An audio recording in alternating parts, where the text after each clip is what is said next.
The David Pakman Show at davidpakman.com.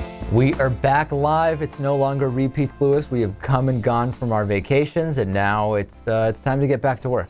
Time to deal with reality again. Lewis was on the West Coast. You did all sorts of stuff. You're wearing a shirt, which you got. This is actually funny. When I was last in LA a few months ago, we had a great, I got the opportunity to actually get a tour over at, well, can I say where? I mean, the shirt kind of indicates where. Yeah, you can say where. Yeah, at Disney, because we have a member on the show who works at Disney. Yeah. And I got a great tour. And then Lewis was out there on a completely unrelated trip to anything I did, of course, because I went 9 months ago. And he was able to get a tour as well, and he also got a free T-shirt for an upcoming movie. Yeah, it looks pretty good too. It's about video game characters. Were you impressed with the tour that you received? Were you impressed with the Disney facilities? It was yeah, it was interesting. It was cool to see that stuff. You know, I went to film school. I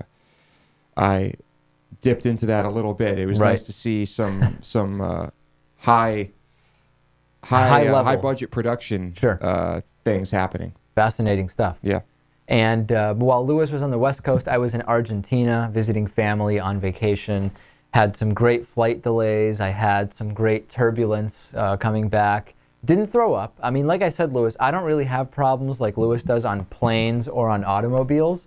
But the one place where I don't really do that well is on boats. Something about the up and down motion when it gets a little bit rough, it really I just don't do well with it.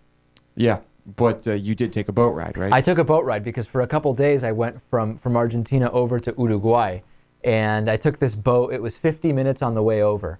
And I'm about, or rather it was an hour on the way over. You're just basically crossing. It's not even open ocean. I mean, it's like because a channel. It's like a channel, right, exactly. Where Uruguay and Argentina kind of meet, there's a river. And it's really inside of the channel. It's really a river more so than it is ocean. And it was perfectly smooth for about 45 minutes of the 1 hour ride.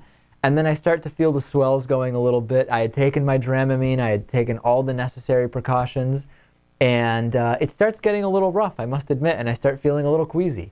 And they actually come on and make an announcement saying that we are expecting some moderate movement for the remainder of the trip, and people should stay in their seats. Honestly, I think it wouldn't even have been that bad if they hadn't made the announcement. Because if they don't make the announcement, I'm thinking, okay, it's getting a little rough, but it's not bad enough to warrant an announcement. But then they make the announcement, and I think it's honestly the announcement itself that makes me start feeling more sick.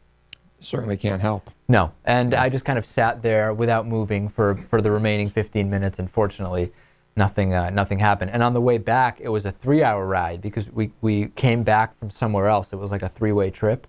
And I was pretty worried, obviously, being on a boat for 3 hours. If after 30 minutes it starts getting a little rough, it's going to be a long remaining 2.5 hours, but it was perfectly smooth, like being on a plane. I mean, really.